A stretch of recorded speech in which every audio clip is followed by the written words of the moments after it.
Hey guys, so I wanted to show you a 3-part series on me cooking dinner for my family for, I think it was around $40 for all 3 days. But I'm going to show you how I make taco salads. And then tomorrow we're going to take the leftovers, we're going to turn it into a new meal. And then the third day we're going to take tomorrow's leftovers and turn it into a third meal. So, come on.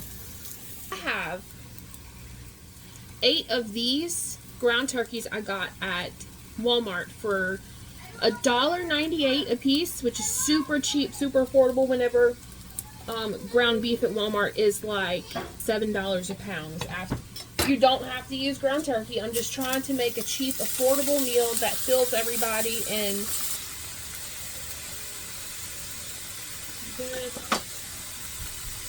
I did chop up 1 onion and put in there.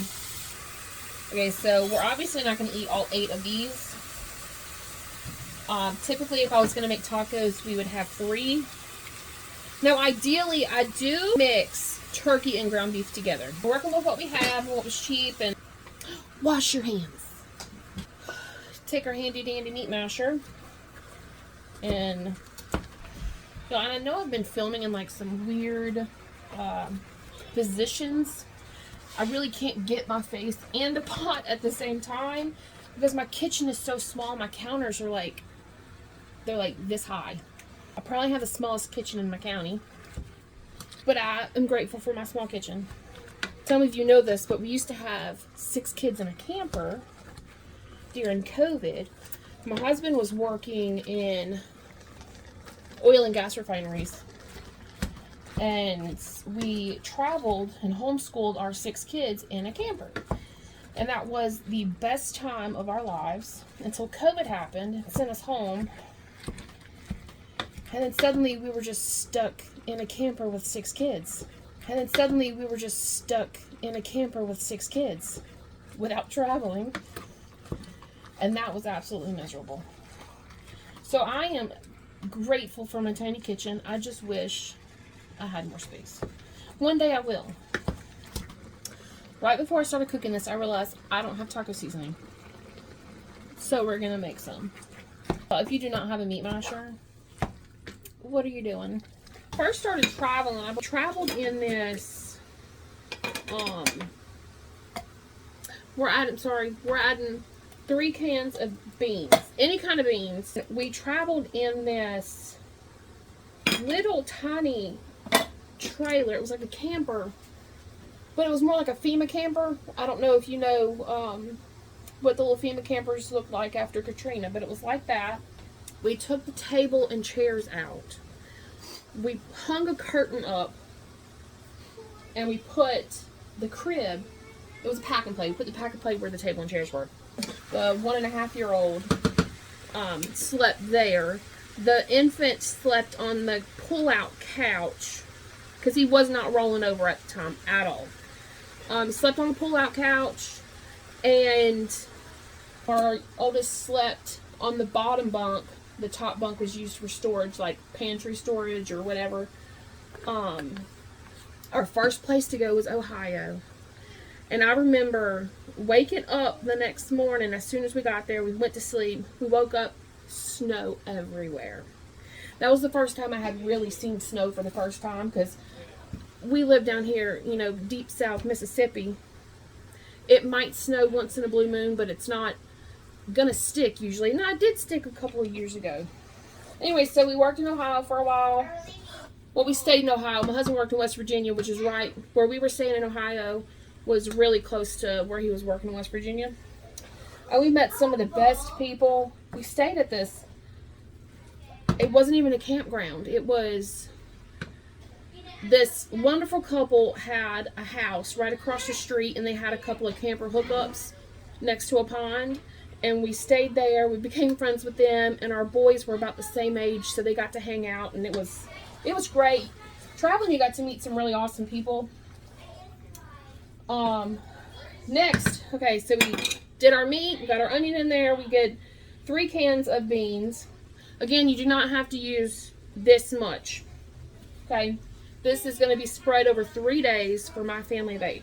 You have taco seasoning, make your life a lot easier and use that. But I'm winging it. So I have garlic powder, chili powder. I don't have oregano, but I do have Italian seasoning, so we use a little bit of that. Ground cumin and some salt.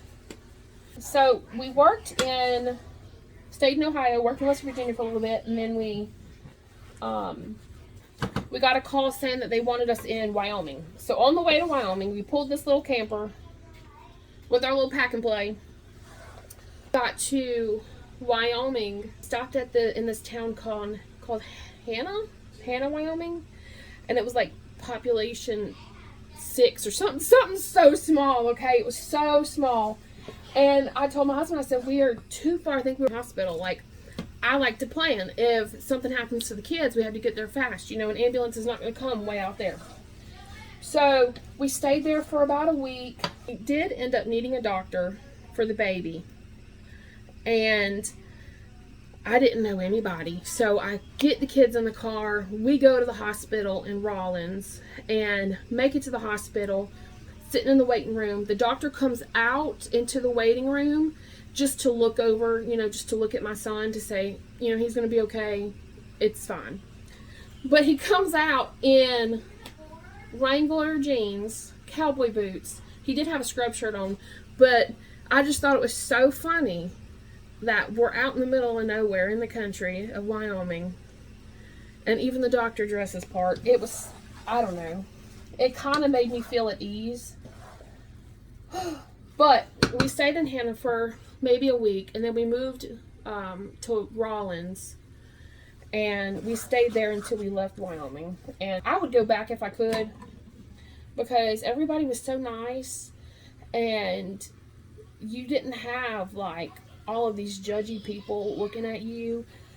And you go to the grocery store and people are on side-by-sides and four-wheelers with car seats strapped in getting groceries, because that was their normal, and it was just so awesome. We're going to add 1 can of chili ready tomatoes. Fun fact, before we left to travel at all, he drove the truck and the camper, and I drove this tiny gold car. It was a stick shift, and I had never driven a stick shift a day of my life, and we were going to leave, in 2 weeks. So my mama came, and she taught me how to drive a stick shift, and I drove that stick shift cross country 2 weeks after I learned how to ride it. And cut up our lettuce and washed it real good. Look at the Lord providing. I found 1 pack of taco seasoning, so we're going to add that. In total, we traveled to 27 or 28 different states. We didn't work in all of them, but as we traveled through, we kind of stopped and we would sightsee and stuff. We only had 3 kids at the time. We ended up landing in Colorado for a while. Whenever we were living in Colorado, pregnant with our 4th child. And then whenever we were done working, we came home and we bought a house in Louisiana, South Louisiana. Not too far from where we live now. Traveling for so long, being at home by yourself with the kids kind of felt like a prison to me. So I told my husband, I'm packing up the kids and we're coming to travel with you again. And we did that. And at the time whenever we traveled again, so we gave birth to my son. A little bit later, I got pregnant again, gave birth to our daughter. Traveled with 5 kids in a camper, and we went to Texas. I know we're all over the place at this point. We went to Texas, found out I was pregnant with number 6, and I cried and cried and cried because 6 kids was terrifying to me. And I called my mom's friend who has 11 sons, called her, and I just cried on the phone, and she reassured me that it was going to be okay, and the Lord's going to provide, and good Lord, has He ever provided. But I cried throughout the pregnancy, and now that she's here, she'll be 7 next week. She is the most loving child I have ever met. She is so special. We just lost somebody. We